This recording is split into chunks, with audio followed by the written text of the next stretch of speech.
ایک بادشاہ تھا، اس کی 3 لڑکیاں تھیں. وہ اپنی لڑکیوں سے بہت پیار کرتا تھا اور لڑکیاں بھی اپنے والد سے بہت پیار کرتی تھیں. ایک دن بادشاہ نے ان کو آزمانے کا فیصلہ کر لیا. تینوں لڑکیوں کو اپنے پاس بلایا اور کہنے لگا میری بچیوں میں تم سے بہت پیار کرتا ہوں، تم بھی بہت پیار کرتی ہو. تو بڑی بیٹی سے پوچھنے لگا تم کتنا مجھ سے پیار کرتی ہو؟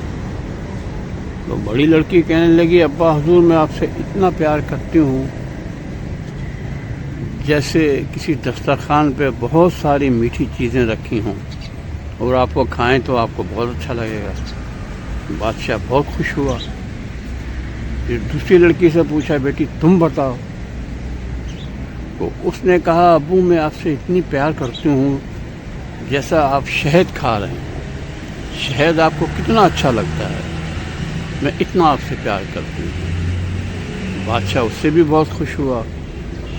اب سب سے چھوٹی بیٹی تھی، اس سے پوچھنے لگا بیٹی آپ ہمیں بتائیں آپ ہمیں کتنا پیار کرتی ہیں.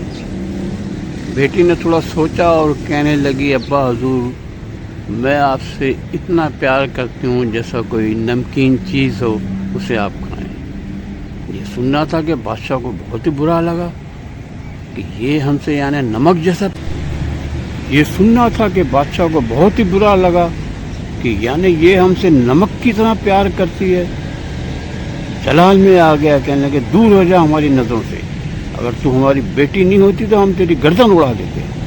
کیونکہ اس زمانے میں کوئی قانون نہیں تھا، بادشاہ کا موڈ ہی سب کچھ ہوا کرتا تھا.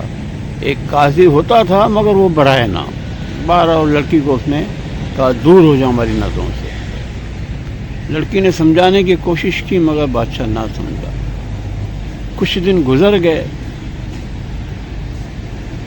تو ایک دن اس کی بیٹی اپنے باپ کے پاس آئی اور کہنے لگی میں آپ کی دعوت کرنا چاہتی ہوں. باپ غصے میں تو تھا، کہنے لگا کوئی ضرورت نہیں دعوت کرنے کی. لیکن وہ منتیں کرنے لگی ابا حضور آپ مجھے میری بات مان لیں.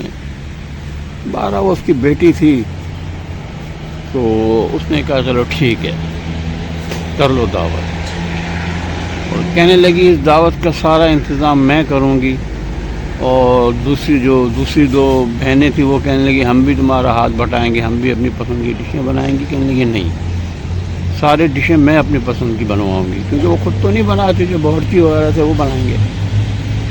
بادشاہ نے کہا ٹھیک ہے.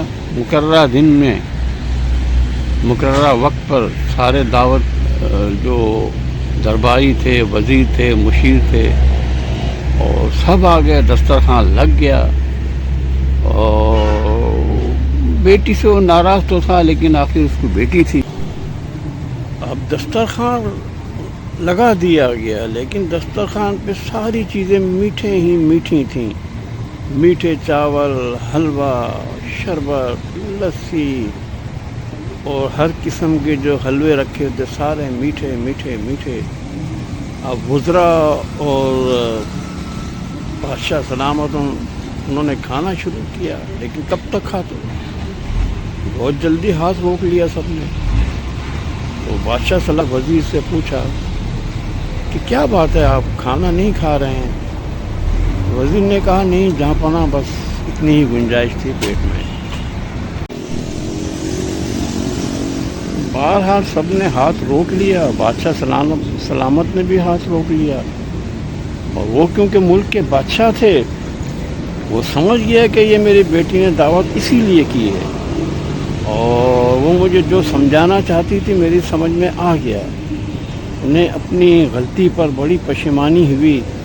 انہوں نے اپنی بیٹی کو بلایا اور کہنے لگے بیٹی یہ دسترخوان پہ سارے میٹھے میٹھے کھانے ہیں، اس میں نمکین چیز تو کوئی ہے ہی نہیں. تو ہم تمہارے سمجھانے کے انداز کو سمجھ گئے ہیں اور ہمیں اپنی غلطی کا احساس ہو گیا ہے. واقعی ساری میٹھی چیزیں ہوں تو وہ اس سے بات بنتی نہیں ہے، نمکین چیز ہونا بھی لازمی ہے. بیٹی ہم سے غلطی ہو گئی، ہم تم سے معافی چاہتے ہیں.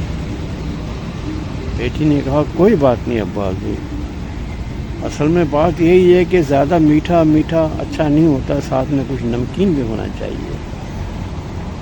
تو پھر بیٹی سے وہ کہنے لگا بادشاہ کہ بیٹی اب کیا کیا جائے، دیکھو سب بھوکے بیچارے بیٹھے ہیں، ہمارے وزیر درباری میں خود، تو اب کیا ان کو بھوکا ہی بھیجو گی؟ تو وہ کہنے لگی نہیں ابا، مجھے معلوم تھا یہ ہونا ہے، اس لیے میں نے بہت ساری ڈشیں نمکین بنا رکھی ہیں، اب آپ تشریف رکھیں، ابھی ساری ڈشیں حاضر ہو جاتی ہیں۔ کچھ ہی دیر میں تمام دسترخوان پہ ہر قسم کے قورمے ہیں، کباب ہے اور ٹکا ہے اور جو بھی شاہی قسم کے کھانے ہوتے ہیں، سارا دسترخوان بھر گیا۔ اچھا یہ باتیں درباری اور وزراء بھی سن رہے تھے، انہوں نے مرحبا مرحبا کہہ کر اس کی بیٹی کو داد دی اور کہنے لگے بادشاہ سلامت، آپ کی بیٹی واقعی بہت عقل مند ہے، بہت ہوشیار ہے، آپ کو اس کی قدر کرنی چاہیے۔ بادشاہ سلام نے بیٹی کے سر پہ ہاتھ پھیرا اور اس طریقے سے یہ ناراضگی ان کی ختم ہوئی۔ اور یہی کچھ آج کل بڑے بڑے ہوٹلوں میں، بڑی بڑی جگہوں پہ جب کوئی جاتا ہے، sir sir sir sir your tea, sir your chair, sir your lunch, sir your dinner, sir your hand, sir your eyes, کسی نہ کسی بہانے اس کو یقین دلاتے ہیں کہ سب کچھ تمہارا ہے۔ کبھی اس کو یہ بھی باور کرانے کی کوشش کرو کہ یہ سب کچھ تمہارا نہیں، یہ چھوڑ دینا ہے۔ میں ہوں محمد یوسف، تمام دیکھنے اور سننے والوں کو السلام علیکم۔ اب ان دعاؤں کے ساتھ اجازت، جہاں رہیں خوش رہیں، سب کا نگہبان، اللہ مہربان۔